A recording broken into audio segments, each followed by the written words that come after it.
ब्राह्मण ने कहा कि हे ब्राह्मण, सत्यनारायण स्वरूप भगवान विष्णु सबको मनचाहा फल देने वाले हैं, अतः हे विप्र, तुम उन्हीं का उत्तम व्रत एवं पूजन करो। भगवान सत्यनारायण का व्रत मनुष्य यहाँ पर सुख प्राप्त करके और मोक्ष को प्राप्त होता है।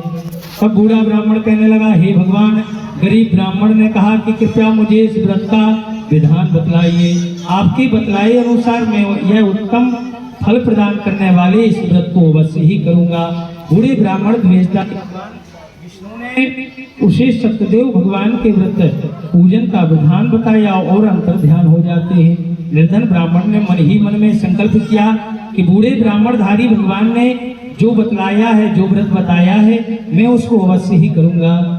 इन्हीं विचारों के कारण उसे रात भर नींद नहीं आई। ततः प्रातः समुत्थाय सत्यनारायणं व्रतं करिष्यमीति संकल्प्य भिक्षार्थम् अद्गतं द्विजः।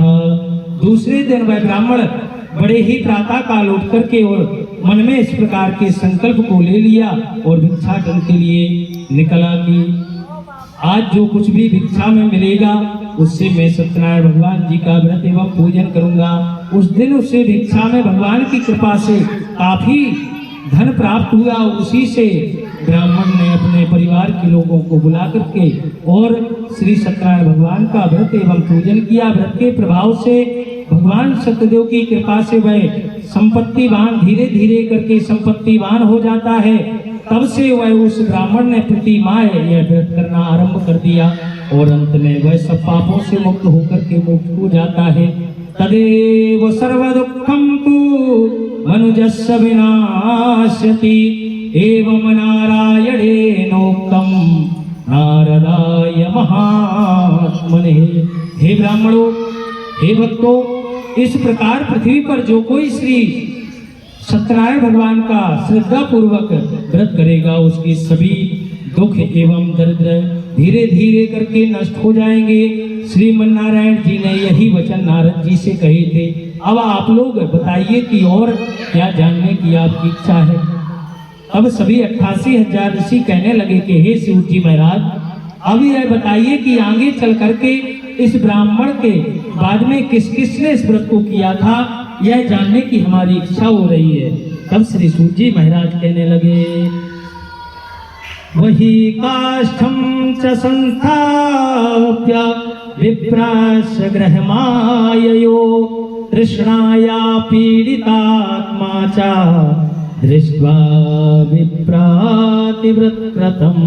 सूजी महाराज कहने लगे कि उस ब्राह्मण से सुनकर के आगे यह व्रत किसने किया, किन लोगों ने किया, यह सभी ध्यान पूर्वक सुनो। वह ब्राह्मण धन धान्य से भरपूर होकर के एक बार व्रत कर रहा था कि एक लकड़हारा वहां आ जाता है। लकड़ी का बोझ बाहर रख करके वह प्यास बुझाने के उद्देश्य से ब्राह्मण के घर के अंदर गया। वहां उसने ब्राह्मण को देखा जो अपने बंधु वर्गों के साथ, परिवार के लोगों के सहित भगवान श्री सत्यनारायण का व्रत एवं पूजन कर रहा था। वह सब देख करके लकड़हारे को बड़ी उत्सुकता हुई कि उसने ब्राह्मण को प्रणाम करके पूछा कि हे प्रभु, हे ब्राह्मण देवता, यह ब्राह्मण देव आप यह किसका पूजन कर रहे हैं और इसके करने से क्या फल मिलता है? कृपा करके मुझे भी इस विषय में सब कुछ आप विस्तार पूर्वक बतलाइए। तब ब्राह्मण कहने लगा कि हे भाई लकड़हारे, यह हम भगवान सत्यनारायण का व्रत एवं पूजन कर रहे हैं। सत्यदेव भगवान का यह व्रत सभी इच्छाओं को सिद्ध करने वाला है और शुभ फल देने वाला है। उन्हीं की कृपा से आज मेरे घर में यह जो धन धान आदि है सब इन्हीं की कृपा से ही प्राप्त हुआ है। यह जानकर के लकड़हारा बहुत प्रसन्न हुआ और प्रसाद खान लेकर के तथा जल पी करके बाहर आया और अपना गट्ठर अपने सर पर रख करके बेचने के लिए चल देता है।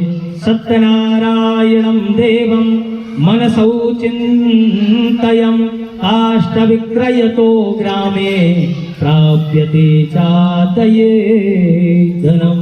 रास्ते में चलते चलते उसने सोचा कि आज यह लकड़ियां बेच करके जो भी धन प्राप्त होगा उससे मैं भी भगवान सत्यनारायण का व्रत एवं पूजन करूंगा। यह संकल्प करवाए उस बस्ती की ओर चल दिया जहाँ जिस नगर में अमीर लोग रहा करते थे। भगवान सत्यनारायण के लिए ऐसा भगवान की कृपा से उस दिन उसे लकड़ियों के दूने दाम प्राप्त हुए। लकड़हारे ने प्रसन्न होकर के पके केले का फल, शक्कर, घी, दूध आदि इत्यादि भगवान के पूजन की सामग्री को लेकर के और अपने घर को आया। कृत्वे कत्र संपादम चागृहीत्वा स्वगृहं ययो ततो बंधून् समाहुया चकारी विधिनामृतम। लकड़हारे ने अपने भाई बंधु को बुलाकर के विधि पूर्वक भगवान का पूजन किया। व्रत के प्रभाव से वह पुत्रवान और धनवान बन गया। फिर इस लोक में सभी प्रकार के सुखों को भोग करके अंत में सत्पुर वैकुंठ धाम को चला जाता है। तीसरी स्कंद पुराणे रेवा खंडे सत्यनारायण कथायां द्वितीय अध्याय संपूर्ण।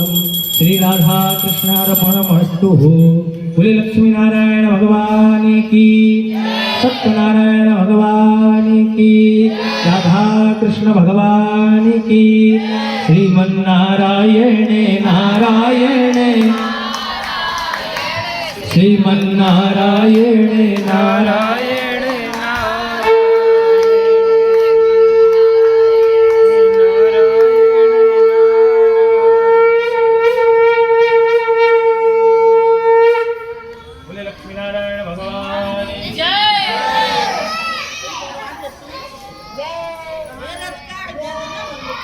बहुत जल्दी है, 14 मिनट है।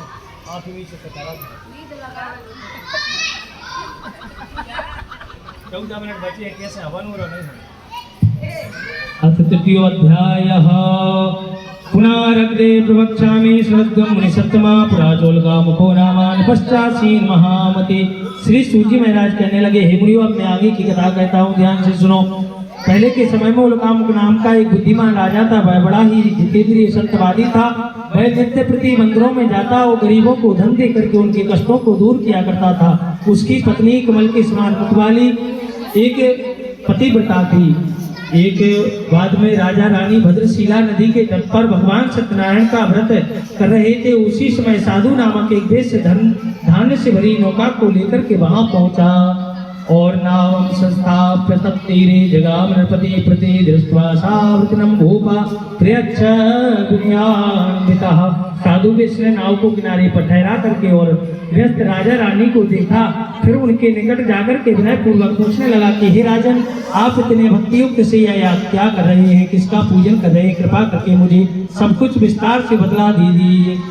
राजा उसकी विनय युक्त वाणी को सुनकर कहने लगा कि हे वेश्य, हम अपने बंधु वर्गों के सहित विष्णु भगवान जैसे तेजस्वी भगवान श्री सत्यनारायण